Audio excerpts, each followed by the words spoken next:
Alright, this video is just going to do a quick overview of my soundproofing results on my studio. Just give a quick little picture of what things look like, tease at what the design work looked like. I'll put a video out on that later, and we'll get right into the testing results.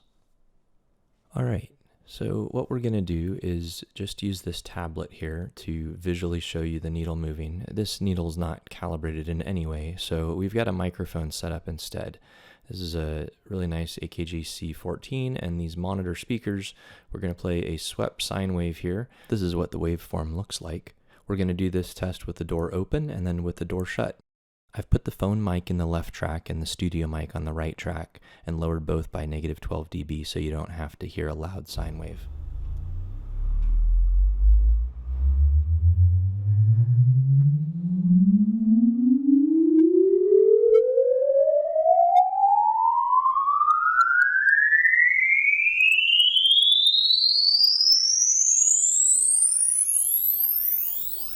And now a test with the door shut.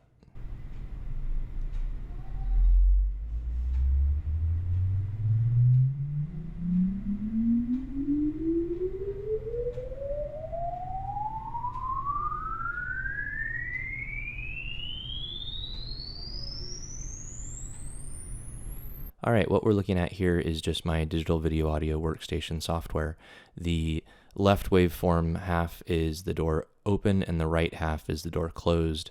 The top yellow ones are off of my phone's microphone, which is going to have some automatic gain control probably, so you can't use it as a reference. And the bottom green waveforms are from the studio microphone. Alright, here is a side-by-side spectral comparison.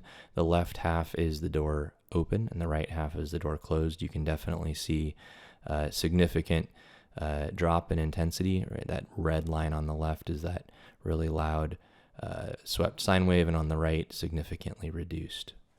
If we zoom in a little bit, 500 hertz to 4 kilohertz, you can see my microphone wasn't actually ideally set up. I'm essentially clipping at 0 dB for the door open case.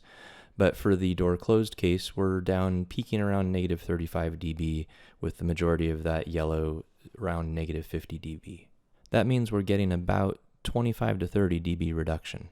I'll end this with a few shots of the project. This was a soundproofing effort I did for my office and piano room during the COVID time frame. The doors are made out of walnut, mass-loaded vinyl, and the front walls are decoupled with 5/8 drywall and green glue separating them. I haven't put extra layers of drywall and green glue on the other walls yet. I wanted to just get a quick sense of what doing this one wall would get me, and I'm fairly happy with the result. I'll be posting a full video of the design and construction process soon.